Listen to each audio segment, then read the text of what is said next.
Peddapalli MLA camp కార్యాలయంలో ప్రభుత్వ whip MLA Vijaya Ramana Rao media సమావేశం నిర్వహించారు.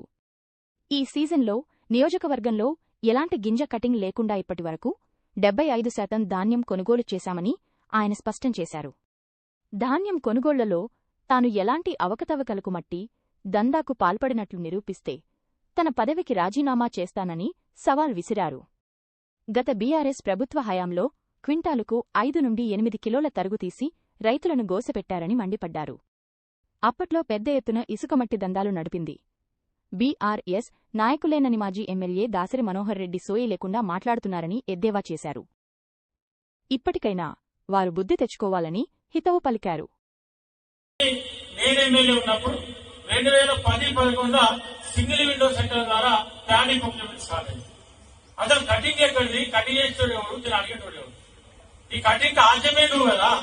ఏ రోజన్నా నీ ముఖానికి నీ బతుకు 10 ఏళ్ళ సెంటర్ ఎందుకున్నాడన్నా ఇవాళ మాకు ఇంత అనుమానం వస్తే చెప్పకుండా సెంటర్ ఇస్తాను. 21 రోజుల నుంచి కాన్ఫిడెన్స్ లో ఉన్నాం.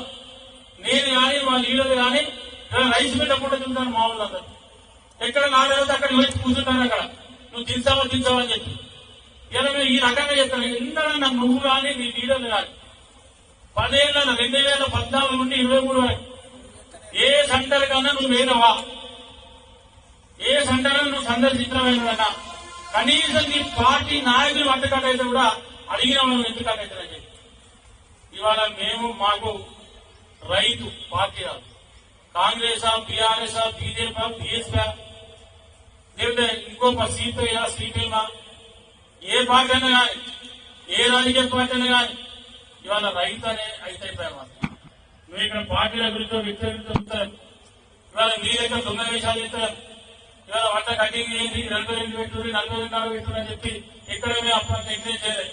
అప్పుడు కూడా బాధంతా ప్రతిపక్ష పార్టీ నాయకులుగా సంతకు వచ్చి కాంటగాడ కూర్చొని ఇగో ఈ రైతు 10 కిలోలు కట్టయినాయి, మనవరెడ్డి నువ్వు ఏం చేస్తున్నావు, నీ ప్రభుత్వం ఏం చేస్తుందని మాట్లాడు. కానీ ఇవాళ ఎక్కడ కట్టయితుందో మేము చెప్తున్నాం. ఇవాళ ఇంకోటి అన్నావు మప్పుడు ఉరికత్తానే వానవాడు చెప్తాను. ఇప్పుడు మళ్ళా చెప్తున్నా, వర్షం పడ్డా రంగు మారినా మొలకొచ్చినా ముక్కిపోయినా ఒక గింజ కూడా తీసుకొచ్చే బాధ్యత దించిపోతే ఒక్క రోజు కూడా ఏమైనా పర్లేదు గుర్తుపెట్టుకోండి. ఏ ఒక్క రైతు వడ్డీగా కళ్ళలోనే ఉంటే ఏ ఒక్క రోజు విజయనగరం అంటాడు ఎమ్మెల్యే కొనసాగి నీ లెక్క దొంగ పనులు లంగ పనులు రుచ పనులు ఏమే మాకు ఆ రుచ పనులు చేయాల్సిన అవసరం లేదు. అటువంటి బతుకు బతకడం కాదు. మేము ఏం చేసినా పారదర్శకంగా ఉంటది. ఏది చేసినా కూడా ఒక పద్ధతి ఉంటుంది. ఆనాడు అప్పన్నపేట ఏం చేసావు నువ్వు? అప్పన్నపేట ఏం చేసావు? రైతులు తరుగుతే చెప్పులు తీసుకుంటున్నాం. రైతులు తరుగుతే చెప్పులు తీసిపెట్టి అక్కడ దొరికిన కటింగ్ ఏంటంటే కానీ వాళ్ళ అక్కడ పట్టు పోతలేవన్నా నేను చిన్న ప్రాబ్లం ఉన్నా ఈ విద్యను అనేటోడు రైతుల పక్షం పోయి కూర్చొని మాట్లాడుతున్నాం. 100 మంది రైతులు ఉంటే ఆ మధ్యన ధైర్యంగా దమ్ముతోని ధైర్యంతో కూర్చొని మాట్లాడుతున్నాం. ఇవాళ మీరు ఆనాడు మక్కలు కూడా మీరు కొనలే, మక్కలు కూడా మీరు ఆనాడు కొనలే. మీరు ఏం చేశారు? మీ హయాంగా మక్కల కేంద్రాలన్నా మరి మక్కలతో కేంద్రాలు ఇక్కడ ఉంది. 2023 మే 11 నువ్వు పేపర్ కటింగ్ చూసాను, నేను చూశాను. మక్కలతో కేంద్రాలు ఏంటాను 10 ఏళ్ళు మీ ప్రభుత్వంలో మీ బతుకు మీ ముఖ్యమంత్రి అప్పటి ముఖ్యమంత్రి కాదు మీరు రాలే. ఎన్నడైనా మక్కలు మార్పేట మక్కలు ఉన్నారా? ఎన్నడైనా మార్పేట మక్కలు ఉన్నారా?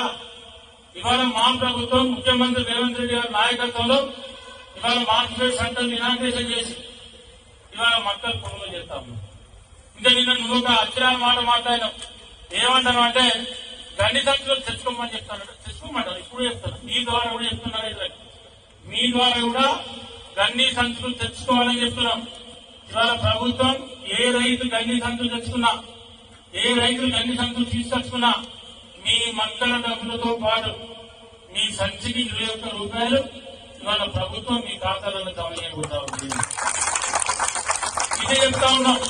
ఎందుకంటే ప్రభుత్వం వర్షం పడితే మా బట్లు తడిసినా కూడా ప్రాబ్లం రాదు.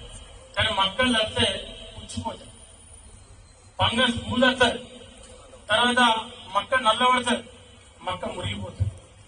ఇవాళ మొక్కలను నేను అందుకే నేనే సహాయం చేసిన నిన్న మొన్న మొక్కలకి కాదు, మొన్న దానికన్నా ముందు పెద్దపల్లి మార్కెట్ కూడా వేరా. మీరు అమాలి ప్రాబ్లం ఉంది, ఎండలు కొడతా ఉన్నాయి. ఇవాళ ఎండలు లేని